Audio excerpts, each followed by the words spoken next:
Hello everyone, কেমন আছো তোমরা সবাই? আশা করি তোমরা খুব ভালো আছো আর আমিও ভালো আছি। তো এদিকে দেখো, সকাল সকাল ঘরের সমস্ত কাজবাজ কমপ্লিট করে রান্নাবান্না হয়ে গেছে। তো এখন ওই 11টা 11:30 বাজে। এখন আমি একটু রেডি হয়ে গেছি।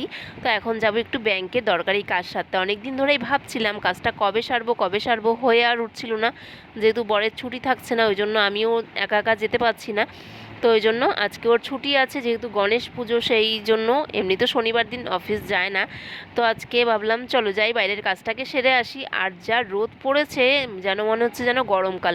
তো কিছু করার নেই, বেরোতে তো হবেই, আর কাজটাকেও কমপ্লিট করতে হবে। এদিকে দেখো আমি বেরিয়ে পড়লাম। চলো আবার বাড়ি এসে তোমাদের সাথে সবটাই শেয়ার করব। বাড়ি থেকে বেরোনোর পরেই দেখলাম ডাব নিয়ে যাচ্ছে, তাই আবার রাস্তায় দাঁড়িয়ে দুটো ডাব দেখো নিয়ে নিলাম। নিয়ে এবার গাড়ির পেছনে কি করে নেব, ব্যাগে তো নিলে ব্যাগ ছিঁড়ে যাবে। তো এখন গাড়ির পেছনে বেঁধে দিচ্ছে। চলো, আমাদের ব্যাংকের কাজ তো কমপ্লিট হয়ে গেল। তো এখন আমরা যাব বাড়িতে। আর আমি দেখতে পাচ্ছ রোদে পুরো একদম ঢেকে ঢুকে একদম ইয়ে করে নিয়েছি, কারণ ওখান থেকে বেরোতে ইচ্ছা করছিল না, এতটা ঠান্ডা।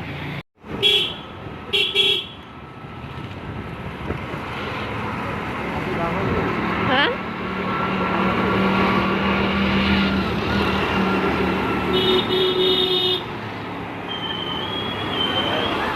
দেখে যাও, আমাদের গাড়িতে ডাব ধরেছে।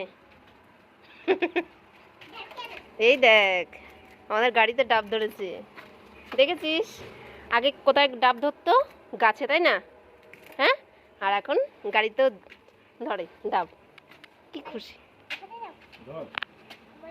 দিয়ে ধরো, দুই হাত দিয়ে ধরো। এবার কাঁধে নাও, কাঁধে নাও। চলো এবার ঘরে চলো। বাবারে, পারি না, খুব ভারী। দাদারা আসুক, পরে তারপর কাটা হবে। হ্যাঁ, এগুলো কে দিয়েছে বলতো আমাদেরকে? ব্যাংক থেকে দিয়েছে, ব্যাংকের জন্মদিন। আমায় দিয়েছে দুটো, ওকে দিয়েছে দুটো।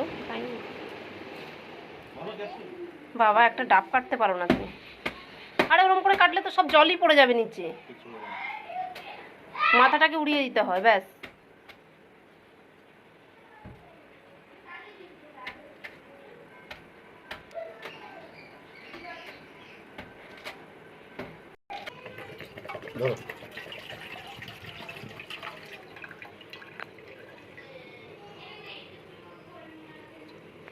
ভাবা যায় এইটুকু জলের দাম 120 টাকা।